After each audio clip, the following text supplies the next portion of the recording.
জনগণের সম্মিলিত প্রতিবাদে সাদা পাথর উদ্ধার করা সম্ভব হয়েছে বলে মন্তব্য করলেন পরিবেশ বন ও জলবায়ু উপদেষ্টা সৈয়দা রেজওয়ানা হাসান। শনিবার সকালে বিশ্ব নদী দিবস 2025 উপলক্ষে রাজধানীর পানি ভবন অডিটোরিয়ামে আয়োজিত মার্ক অ্যাঞ্জেলো রিভার অ্যাওয়ার্ড প্রদান অনুষ্ঠানে একথা বলেন তিনি।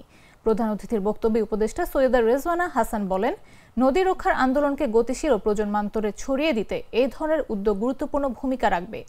নদী বাংলাদেশের জীবনধারার অবিচ্ছেদ্য অংশ। নদী রক্ষা ছাড়া এ দেশের অর্থনীতি, কৃষি, পরিবেশ ও সংস্কৃতির টেকসই উন্নয়ন সম্ভব নয়। নদী দূষণ, দখল ও অব্যবস্থাপনা প্রতিরোধে সরকার, নীতি নির্ধারক, সুশীল সমাজ ও সাধারণ মানুষকে একযোগে এগিয়ে আসতে হবে বলেও জানান তিনি। নদী নিয়ে গুরুত্বপূর্ণ অবদান রাখায় মার্ক অ্যাঞ্জেলো রিভার অ্যাওয়ার্ড 2025 পেয়েছেন 2 জন ব্যক্তি ও একটি প্রতিষ্ঠান।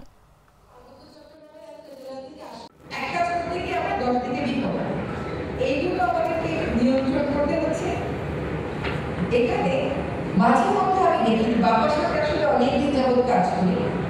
আমি যে প্রতিষ্ঠানে কাজ করতাম তারা আইনি কাজ করে, কিন্তু পরিবেশ এমন একটা বিষয় যে সাদা পাথরের উদাহরণ দিলাম।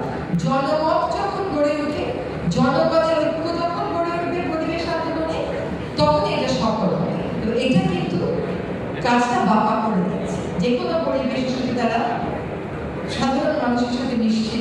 আমি জানি যে চলন বিল রক্ষায় আমাদের বাবারই একজন নিজাম ভাই বাংলাদেশে সবচেয়ে বড় মানববন্ধন করেছেন। কত কিলোমিটার? 220 কিলোমিটার মানববন্ধন করেছিলেন চলন বিল রক্ষায়। এটা ভাবা যায়? তো এই যে জনসংযোগটা বলতো না, পরিবেশকে জনমানুষের একটা বিষয় বলতো না।